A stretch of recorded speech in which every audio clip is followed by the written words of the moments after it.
কি দিল বাংলাকে গত 11 বছরে? এদের এতগুলো এমএলএ রয়েছে। শুভেন্দু অধিকারী রাজ্যের বিরোধী দলনেতা, এই জেলা থেকে জিতে গেছে। একসময় তৃণমূল করত, আজকে বিজেপির নেতা হয়েছে। অন্যকে গালাগাল দেওয়া, ব্যঙ্গ করা, বিদ্রুপ করা সব ঠিক আছে, সেটা একটা বিরোধী নেতার কাজ। কিন্তু ক্ষমতা আছে বলার দাঁড়িয়ে যে হ্যাঁ আমাদের সরকার কেন্দ্রে আছে, পশ্চিমবাংলাকে আমরা কেন্দ্রের সরকারের পক্ষ থেকে এইটা দিয়েছি, আগামী দিনে আরো বেশি করে সুযোগ পেলে আরো এইটা করবো। তার বদলে কি ধর্মের নামে লোক খেপিয়ে ভাবছে একটার পর একটা ভোট করবে। আরে বলুন তো, এগুলো ধর্ম হচ্ছে? আজ গোটা বাংলায় ধর্মের নামে যে সার্কাস দেখছি, এগুলো ধর্ম হচ্ছে না, এগুলো ছেঁচড়ামি হচ্ছে বলুন তো? একদিকে আছে মমতা ব্যানার্জি, খেয়ে দিয়ে কাজ নেই, ঈদের দিন সকালবেলা চলে যাবেন রেড রোডে নামাজের মঞ্চে উঠে, পারেন না নামাজ পড়তে, তাও নামাজ পড়ার ঢং করবেন, মাথায় কাপড় জড়িয়ে ভাষণ দেবেন, হাতে মাইক নিয়ে একটা নামাজের মঞ্চকে পাটিবাজির মঞ্চ বানাবে, হাতে মাইক নিয়ে এ মাথা থেকে ও মাথা ঘুরবে, আর একটা সাধারণ কথার মধ্যে 5 বার ইনশাল্লাহ বলবে।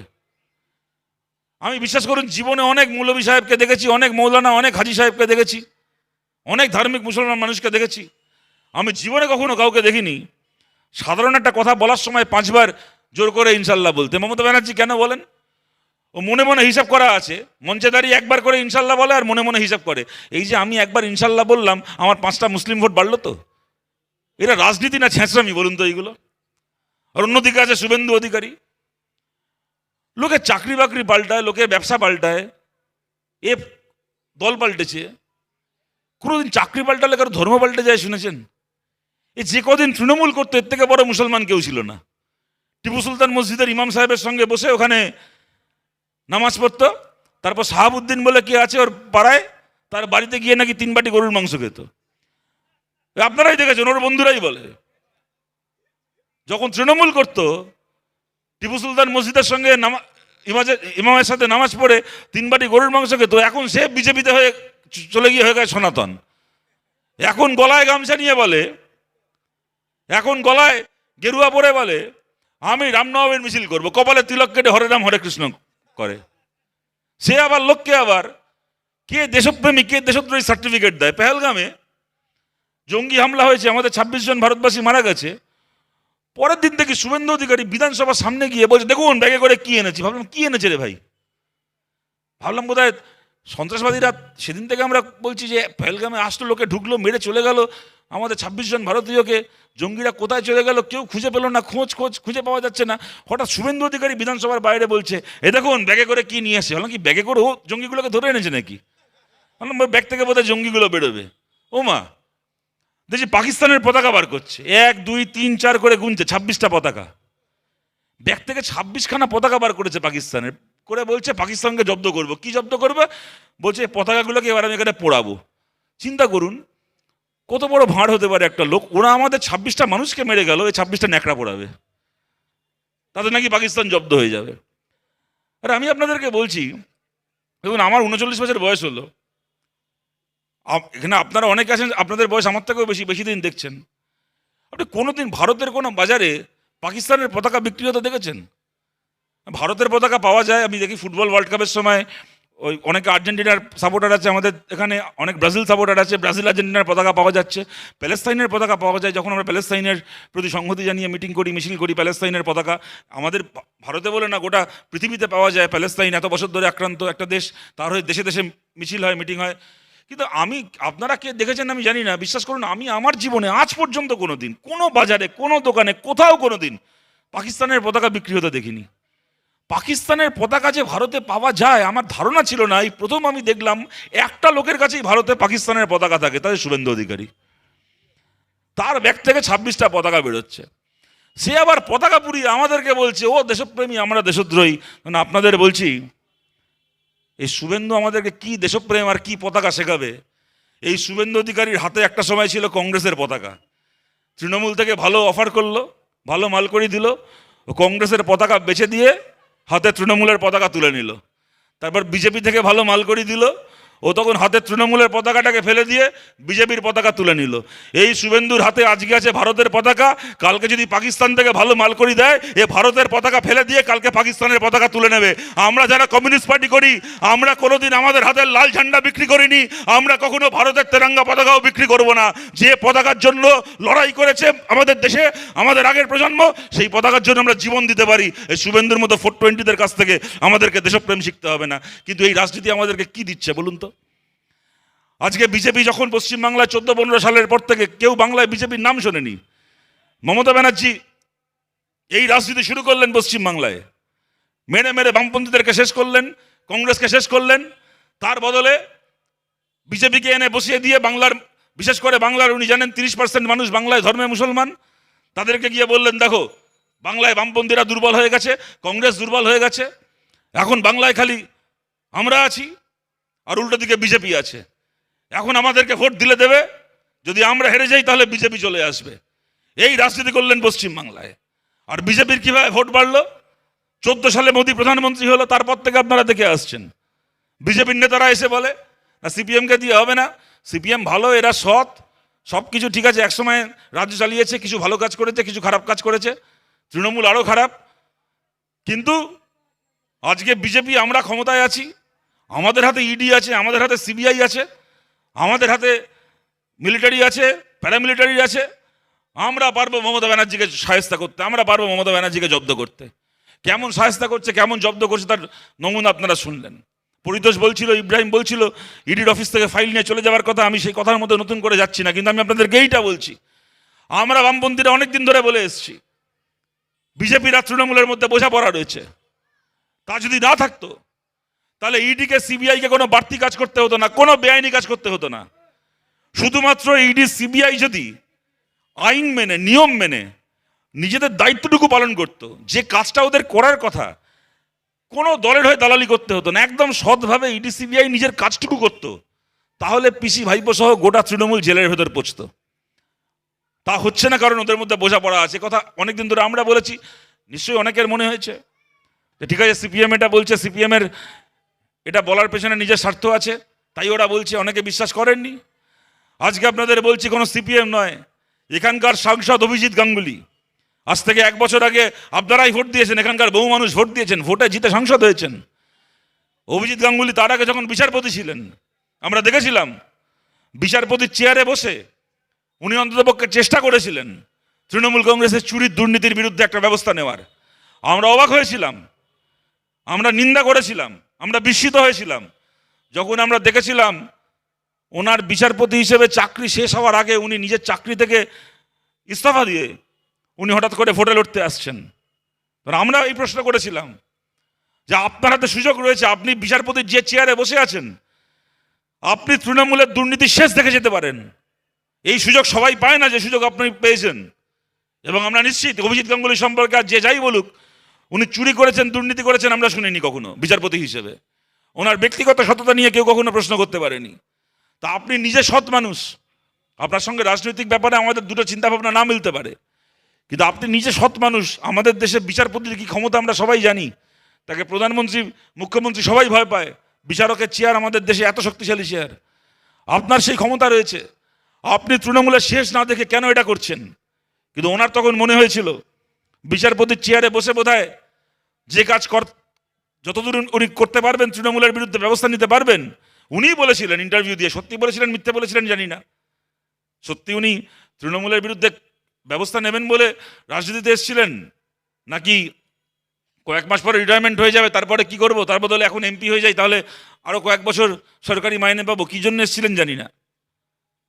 কিন্তু উনি রাজনীতিতে এলেন, জিতলেন, শাসক দলের এমপি, একদম প্রধানমন্ত্রীর সভা থেকে বিজেপি জয়েন করলেন, প্রধানমন্ত্রীর মিটিং থেকে।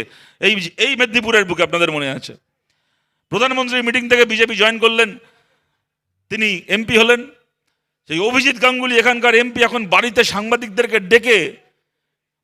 সাংবাদিকদেরকে ডেকে ইন্টারভিউ দিয়ে বলছেন তৃণমূল আর বিজেপির বোঝাপড়া আছে। খালি তাই নয়, এও বলছেন যে তৃণমূলের নেত্রীর সঙ্গে, মুখ্যমন্ত্রীর সঙ্গে কেন্দ্রের সরকারের যারা সর্বোচ্চ জায়গায় রয়েছে তাদের একটা বোঝাপড়া রয়েছে। এটা আমার কথা না, অভিজিৎ গাঙ্গুলির কথা, আপনারা সবাই শুনেছেন।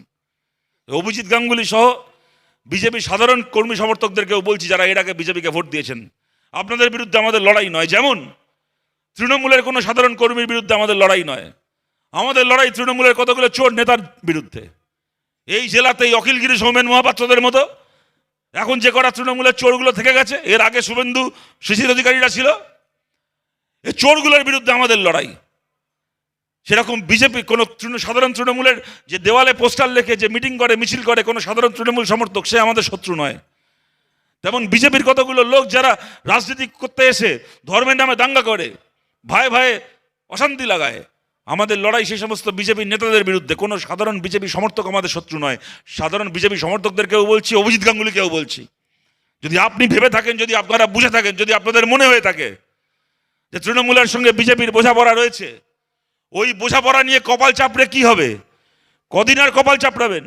আপনি অভিজিৎ গাঙ্গুলি, আপনি এমপি, আপনি এর আগে জজ ছিলেন, আপনি বড় মানুষ, আপনি হাইফাই লোক, আপনি বাড়িতে ডাকলে সাংবাদিক চলে যায়, আপনার ইন্টারভিউ নেয়, আপনি অন্ততপক্ষে নিজের মনের দুঃখটা প্রকাশ করতে পারেন। আর বুথে বুথে যে বিজেপির সাধারণ কর্মী আছে, 2021-এর আগে বিজেপির নেতাদের কথা শুনে যারা দেওয়াল লিখেছিল, যারা পোস্টার লিখেছিল, বিধানসভা ভোট হয়ে গেল, যার বাড়িতে হামলা করলো তৃণমূল, যার বাড়িতে আগুন লাগালো, যার জমি দখল করলো, যার ছেলে মেয়েকে আক্রমণ করলো, আর সেই বিজেপির কর্মী দেখছে ভোটের পরে যখন মার খাচ্ছি তখন কোনো নেতাকে ফোন করলে নেতা ফোন ধরছে না। এদিকে টিভি চালিয়ে দেখছি আমার নেতা দিলীপ ঘোষ ভোটের আগে বলেছিল কোনো চিন্তা নেই, লড়ো তৃণমূলের সঙ্গে, মমতা ব্যানার্জিকে বুঝে নাও, আমি আছি। আপনার কথা শুনে বুঝতে গেলাম মমতা ব্যানার্জিকে। এখন মমতা ব্যানার্জির লোকেরা আমার চামড়ার মাপ নিচ্ছে, এখন ফোন করলে কোনো নেতার ফোন ধরে না। আর এখন টিভি খুলে দেখি সেই দিলীপ ঘোষ এখন বউকে নিয়ে জগন্নাথ মন্দির উদ্বোধনে মমতা ব্যানার্জির পাশে বসে গজা খাচ্ছে। সেই বিজেপি কর্মীকেও বলছি, সেই বিজেপি সাধারণ সমর্থককেও বলছি, আপনি আমাদের শত্রু নন। যে যন্ত্রণা আপনার বুকে আছে সেই যন্ত্রণা আমাদের বুকেও আছে। এই একটা পূর্ব মেদিনীপুর জেলায় 2007-8 সাল থেকে আমাদের অনেক কমরেডকে আমাদের হারাতে হয়েছে, আমাদের অনেক কমরেডকে খুন হতে হয়েছে। যাদের সঙ্গে একসাথে মিটিং করেছি, মিছিল করেছি, তাদের নাম লেখা শহীদ বেদিতে এখন মালা দিতে হয়। আমাদের থেকে বয়সে ছোট ছিল এরকম কমরেডদেরকে আমাদের হারাতে হয়েছে। আমাদের একের পর এক নেতা, মঞ্চে নিরঞ্জন সিং বসে আছেন, আমাদের একের পর এক নেতা, তাদেরকে জেল খাটতে হয়েছে, মিথ্যে মামলায় জেল খাটতে হয়েছে। পরিতোষ থেকে শুরু করে ইব্রাহিম, প্রত্যেকের নামে মিথ্যে মামলা, ঘরছাড়া হতে হয়েছে দিনের পর দিন। আরও আমাদের কমরেডরা নিশ্চয়ই এখানে রয়েছেন যাদেরকে মিথ্যে মামলায় এখনো কোর্টে ছুটতে হচ্ছে। আমাদের অনেক হিসেব বাকি আছে মমতা ব্যানার্জির সঙ্গে। বিজেপির দৌড় আপনাদের দেখা হয়ে গেছে। বিজেপিকে আপনারা 10টা বছর দিয়েছেন, সুযোগ দিয়েছেন, 11 বছর সুযোগ দিয়েছেন। বিজেপি কি করেছে আপনারা দেখেছেন। আমাদেরকে একটা বার সুযোগ দিন, একটা বার আমাদেরকে সুযোগ দিন। পশ্চিমবাংলায় হয়তো ছোট মুখে বড় কথা হয়ে যাচ্ছে, আজকে আমাদের কোনো আসন নেই। এই সময় দাঁড়িয়ে যদি বলি আমরা কালকেই সরকার তৈরি করে ফেলবো, অনেকে বিশ্বাস করবেন, অনেকে বিশ্বাস করবেন না। যিনি বিশ্বাস করবেন না তিনি আমাদের, তাকেও আমরা শত্রু মনে করি না। কিন্তু এইটুকু বলছি, কি হবে না হবে আপনারা ঠিক করবেন, মানুষ ঠিক করবেন। কিন্তু বিজেপিকে 11টা বছর সময় দিয়েছেন, আমাদেরকে একটা বার সময় দিন।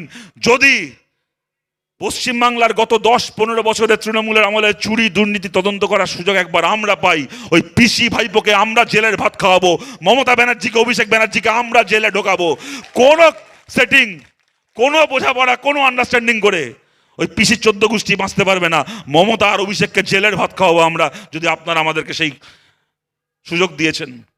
অনেক হিসেব ওদের সঙ্গে বাকি রয়েছে, ওই অনেক হিসেব এখনো মেলানো বাকি রয়েছে, হিসেবগুলোকে আমরা মেলাতে চাই।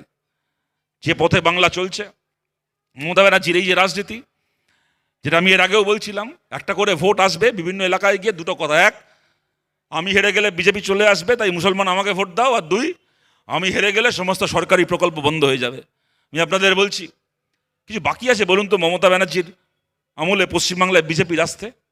আমি বললাম এর আগে, আজ অব্দি বিজেপি যে কাজ কোনো রাজ্যে করতে পারেনি সেই কাজ বাংলায় করে দেখিয়েছে মমতা ব্যানার্জি। সরকারের টাকায় মন্দির তৈরি করেছে। ওয়াকফের কথা ইব্রাহিম বলার সময় বলছিল, যখন আমাদের দেশে কৃষি আইন পাস হয়েছিল আপনাদের মনে আছে, আমরা বিরোধীরা পারিনি পার্লামেন্টে কৃষি আইনকে আটকাতে, আমাদের সংখ্যা কম ছিল। তারপরে কি হলো? 1 মাঘে শীত পালায় না। মোদি ভাবলো, অমিত শাহ ভাবলো বিরোধীরা পার্লামেন্টে কৃষি আইন আটকাতে পারেনি, কৃষি আইন পাস হয়ে গেছে, আদানি আম্বানির হাতে ভারতের ক্ষেত খামারকে তুলে দিয়েছি, আমার আর কোনো চিন্তা নেই। 1 মাঘে শীত পালায় না। যে কাজ আমরা ভারতের বিরোধী দলগুলো পার্লামেন্টে দাঁড়িয়ে করতে পারিনি, সেই কাজ ভারতের কৃষক রাস্তায় দাঁড়িয়ে করে দেখিয়ে দিল। 1 বছর টিকরি সীমান্ত অবরোধ করে রেখে ওই কৃষি বিলকে মোদি অমিত শাহর মুখে শুনে মারলো ভারতের কৃষক। ওদের ফেলা থুতু ওদেরকে চাটতে হলো, কৃষি বিল ভারতে বাতিল হলো, ওরা প্রত্যাহার করতে বাধ্য হলো। আমরা সিপিএম কি চেয়েছিলাম? আমরা চেয়েছিলাম যে কাজ কৃষক, ভারতের কৃষক কৃষি আইনের বেলা করেছিল, সেই কাজ যেন ওয়াকফ আইনের ক্ষেত্রেও হয়। ওয়াকফের সংশোধনী আন্দোলনের মধ্যে দিয়ে কেন্দ্রের সরকার ফেরত নিতে বাধ্য হয়। আর মমতা ব্যানার্জি কি বলে দিলেন? বলে দিলেন পশ্চিমবাংলায় আমি থাকতে ওয়াকফের বিরুদ্ধে কোনো মিটিং মিছিল করতে দেব না, আন্দোলন করতে দেব না। যদি ওয়াকফের বিরুদ্ধে মিটিং মিছিল করতে হয়, দিল্লি গিয়ে মিটিং মিছিল করো। আরে মমতা ব্যানার্জি, আপনি ভোটের আগে মুসলমান মহল্লা এসে বলেছিলেন আমাকে ভোট দাও, আমার এমপিরা দিল্লিতে গিয়ে বিজেপির বিরুদ্ধে লড়বে। এখন যখন দিল্লিতে আচ্ছা, আজানের জন্য খানিকক্ষণ মিটিং বন্ধ থাকলো, এরপরে আবার